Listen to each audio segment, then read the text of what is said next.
আসসালামু আলাইকুম আম্মু। ও আচ্ছা আচ্ছা আচ্ছা আম্মু, আমি তো ভুলে গেছিলাম।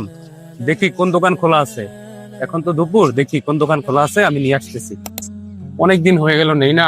আজকে তো আম্মু আবার ফোন করে মনে করিয়ে দিল, আজকে নিতেই হবে, না হলে আম্মু অনেক মন খারাপ করবে। দেখি তো বন্ধুর দোকানটা খোলা আছে কিনা।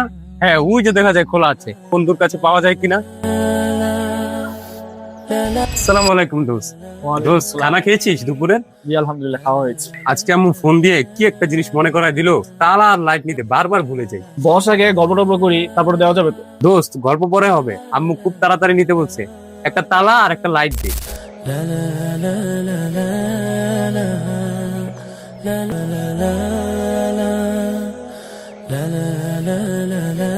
দোস্ত এই নে।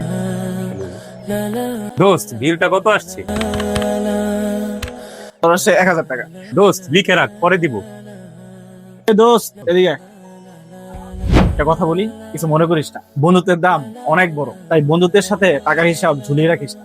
আজ বাকি থাকলে কাল সংকোচ চলে আসে, পরশু ভুল বোঝাবুঝি শুরু হয়। দোস্ত, আমি চাই আমাদের সম্পর্কটা আগের মতোই থাকুক, তাই আজকের যা হিসাব আজকেই ক্লিয়ার করে যা। দোস্ত, আসলে এই কথাগুলো খুব ভালো লাগলো। বন্ধুত্বের মাঝে লেনদেন না আসলেই ভালো হয়। এই যে নে ধর টাকা।